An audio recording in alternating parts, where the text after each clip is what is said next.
Gue pakai keyboard ini kurang lebih sekitar 1-2 mingguan dan gue excited banget buat ngebahas si Essential 75 ini karena gue udah lama banget nggak ngerasain enjoyment ngetik di sebuah keyboard yang tapping feel-nya tuh gue bisa suka dan gue rela pakai day to day gitu. Dan kalau kita ngomongin press play, lineup keyboardnya mereka itu biasanya tuh lebih kepada space exploration gitu ya. Dan kalau ngomongin soal gimmick, menurut gue sih keyboard mereka sebenarnya nggak yang gimmick banget ya, kayak pakai screen, pakai dual mounting, triple mounting option, bla bla bla gitu ya. Desain keyboard mungkin bisa dianggap sebagai gimmick, tapi kan itu ya part of the design atau story yang pengen mereka tuangin di sebuah keyboardnya, bukan fungsi yang diada-adain terus ternyata nggak kepake juga gitu ya. Tapi di Essential 75 ini tuh mereka pengen fokus balik ke roots-nya dari keyboard itu apa sih yang penting atau esensial banget di sebuah keyboard, yaitu tapping feel yang nyaman dan enak dan bisa dipakai tiap hari gitu ya, dan kita nggak bosen ngetiknya. Dan selain itu build quality, software yang bagus dan bisa kita otak-atik si keyboardnya, dan udah, that's it. Jadi mereka bisa set harganya itu di 500 ribuan ya, tepatnya di 550 ribu kalau kalian beli di websitenya, dan di 589 kalau kalian beli lewat e-commerce kayak toko hijau, kuning, oranye, dan lain-lain. Layoutnya dia di 75% nggak meledak, dan dia itu masih ada separasinya ya di bagian escape sampai F-row ke sebelah kanannya, dan ini lumayan ngingetin gue sama layoutnya Tomo sama Sonet yang gue emang suka banget layout 75% yang kayak gitu. Dan selain itu dia juga ada knopnya di bagian sisi kanan atas, dan dia ada aksen oranye, begitu juga brandingnya di sebelah kiri S75 ini. Dia kayak tag gitu, lumayan unik menurut gue. Dia knopnya itu material luarnya tuh dari aluminium harusnya, jadi feel-nya nggak berasa murah dan resistance-nya berasa banget masing-masing step-nya gitu. Gue kebetulan dapat yang versi warna hitam, dia ada versi yang warna putih. Menurut gue warna putihnya lebih cakep gitu ya. Buat versi yang warna hitamnya menurut gue, karena case-nya lumayan kontras sama keycap-nya, jadi itu kelihatannya polos banget. Desainnya menurut gue di sini super aman, nggak banyak yang bisa gue bahas. Buat side profile-nya juga eksis, jadi kita bisa ngangkat si keyboardnya dari samping dengan gampang. Terus di bagian belakangnya dia ada aksen garis-garisnya gitu, plus brandingan Essential 75-nya yang menurut gue sangat minimal sekali. Gue suka brandingnya mereka, dan dia di bagian fitnya juga ada aksen oranye, dan fitnya pun juga bisa di-adjust. Kalau menurut klaimnya Press Play, keyboard ini tuh dia 100% didesain sendiri, mulai dari bagian luar sampai ke bagian dalamnya, PCB, plate-nya, dan segala macam. Jadi kalau ada merek lain dari luar sana atau Chinese brand yang menggunakan desain kayak gini, berarti dengan kata lain, kalau sesuai sama klaimnya Press Play, berarti mereka yang menggunakan desain dari si Press Play gitu, di manufacturer yang ada di luar sana gitu. Karena memang sistem kerjasamanya OEM atau ODM itu mereka ada sistem kerjasama kongsian gitu ya. Jadi kayak misalnya dikasih harga yang oke, tapi manufacturer boleh ngejual desain itu ke merek-merek yang lain, itu juga ada yang kayak gitu. Cuman ya gue nggak akan bahas itu lebih panjang karena nanti videonya kepanjangan. Baik lagi, buat paket pembeliannya udah lengkap. Dia ada dapat switch kick puller, dapat kabel Type-C, yang dimana kabel Type-C-nya bukan polosan, tapi dia kabel warna oranye, plus konektornya juga cakep. Terus dapat dust cover sama ada stiker-stikeran. Buat PCB-nya dia udah short facing, udah hot swap 5 pin juga. Terus switch bawaannya itu mereka pakai QuarkMate yang ada di Press Play Rover 84 Lightyear, yang dimana itu salah satu switch di keyboard pre-build bawaan yang gue suka gitu feel-nya. Dia pakai spring long 20 mili plus long pole juga, tapi feel-nya nggak tajam sama sekali, dan suaranya pun juga mantap. Tapi kalau kalian nggak suka bisa ganti karena ya udah hot swap. Keycap-nya mereka pakai PBT double shot yang kualitasnya menurut gue buat harga 550 ribu di website mereka, ini keycap-nya bagus, kualitasnya cukup tebel, dia ada teksturnya tapi cukup halus, dan fontnya pun juga semuanya aman, nggak ada yang mencong-mencong, semuanya konsisten. Dan saking clean-nya warna putih dari si keycap-nya, sampai di titik dimana gue mikir kayaknya kalau ada escape sama enter-nya ada aksen warna hitamnya lebih manis lagi deh, nggak terlalu boring-boring banget. Tapi balik lagi, itu preference. Bagusnya di keyboard 500 ribu kayak gini tuh dia udah support sama software VIA, yang dimana kalau kalian baru di perkeyboardan duniawi itu, jadi VIA itu adalah bisa dianggap sebagai standarnya software custom keyboard gitu. Jadi untuk customisasi semuanya, fitur-fiturnya ada banyak banget, dan gua nggak akan bahas di sini karena nanti porsinya takutnya kebanyakan di softwarenya, karena banyak banget. Kalian bisa explore aja sendiri si VIA ini kayak gimana kapabilitasnya.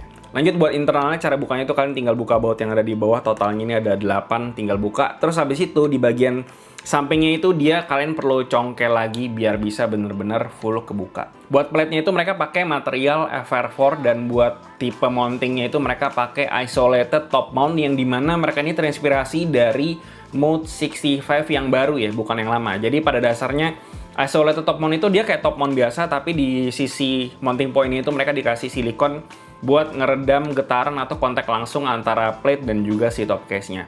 Nah, kalau di Mod 65 menurut gue isolated top mount ini masuk akal karena material case-nya kan aluminium ya. Terus mereka ada opsi pilihan plate yang materialnya aluminium juga. Jadi kalau aluminium ketemu aluminium itu lebih prone resonansinya bakalan keganggu atau suaranya bisa lebih pingi atau lebih getar dan semacamnya. Jadi makanya kenapa dikasih silikon kayak gitu. Nah, berhubung si Essential 75 ini mereka pakai casing plastik, jadi gue penasaran buat mencoba apakah si isolated top mount-nya ini gimmick atau enggak, karena kan ya plastik ketemu FR4 harusnya lebih toleransinya lebih rendah lah daripada alu kena alu gitu.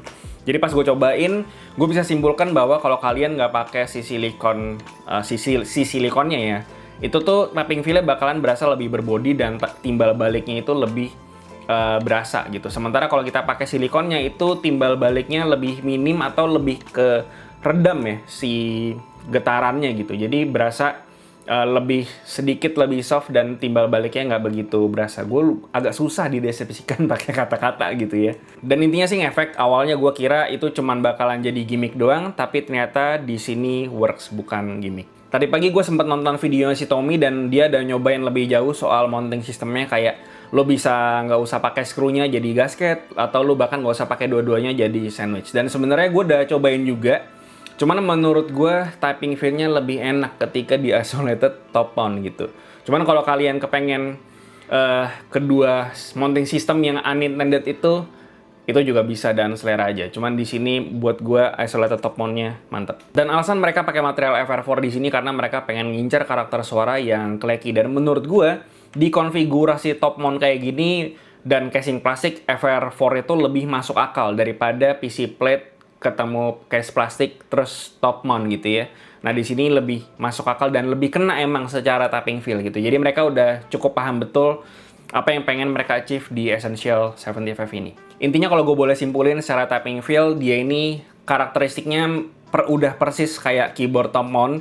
Yang dimana karakter keyboard top mount itu dia soft tapi rigid gitu. Kita masih berasa pas kita mencet ke bagian dalamnya tuh ada sesuatu yang kena gitu. Tapi beda sama keyboard gasket mount, apalagi yang 500 ribuan juga, yang pas kita pencet ke bawah tuh terlalu empuk gitu. Kayak bawahnya tuh bantal atau ada sesuatu yang soft banget gitu. Nah, di sini tuh berasa lebih rigid dan gue selama ini memang lebih suka sama karakter keyboard yang top mount. Dia soft tapi bottom mount-nya masih ada timbal baliknya, jadi berasa ngetik lah gitu daripada yang gasket 500 ribuan yang biasa kita temuin. Ya, ini tapping feel-nya enak lah menurut gua. Oh ya, buat akustiknya udah lengkap, dapat platform, dapat PCB foam sama case foam, dia materialnya EVA, terus dia di bagian bawahnya lagi pun itu ada silikonnya lagi ekstra gitu buat menuhin akustiknya lah, dan suaranya kayak gini.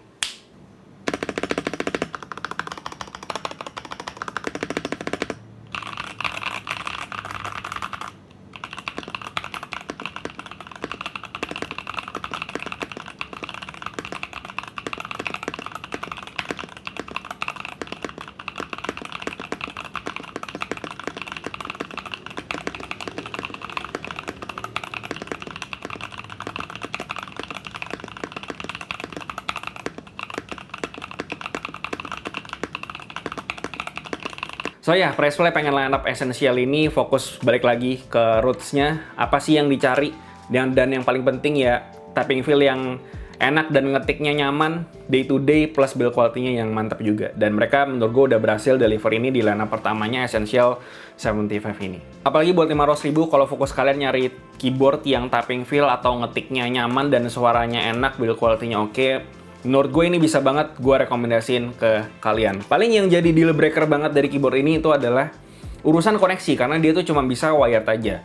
Dan buat gue yang sudah kenal lika-liku di keyboard mechanical ini selama udah bertahun-tahun nih di keyboard mechanical, gue udah kena banyak bala di keyboard wireless. Tentu aja gue prefer keyboard gue sekarang di wired aja semua, karena keyboard wireless baik lagi udah sering banget gue bahas juga. Keyboard wireless itu masalahnya di baterai, dia kalau misalkan udah lama nanti baterainya bakalan berkurang energinya, kayak misalnya makin lama makin boros gitu ya, atau rusak bahkan baterainya. Dan kalau baterainya low tuh koneksinya suka kabur-kaburan dan perlu dicas lagi, colok ke kabel lagi gitu. Jadi kalau gue sih gue prefer yang wired gitu. Kalau kalian memang stay di rumah aja kerjanya atau setupnya cuma di rumah tok, ya menurut gue wireless bukan sebuah hal yang besar ya menurut gue. Tapi balik lagi kalau kalian mentingin fleksibilitas, pengen wireless biar bisa nyaman dipakai di luar segala macam, nggak usah colok-colok kabel, ya tentu ini bakalan jadi pertimbangan banget buat kalian. Paling yang nggak gue suka dari keyboard ini subjektif ya. Mungkin dari segi keycapnya ya, karena keycapnya menurut gue terlalu polos, dan desain dari sebuah keyboard itu kan sebagian besarnya dipengaruhi sama keycap yang dipakai juga. Karena di sini putih polos hitam, terus ada oranye dikit, menurut gue oranye juga nggak gitu nolong biar keyboard ini kelihatannya jadi nggak begitu boring. Ya coba balik lagi nih subjektif, kalau kalian suka banget sama clean look gitu ya, mungkin kan bakal suka. Tapi kalau nggak suka kayak gue ya kalian bisa ganti. Dan ya gue rasa itu aja soal Press Play Essential 75, mantep. Dan ya sampai jumpa di video berikutnya. Jangan lupa komen di bawah menurut kalian kayak gimana. Bye-bye.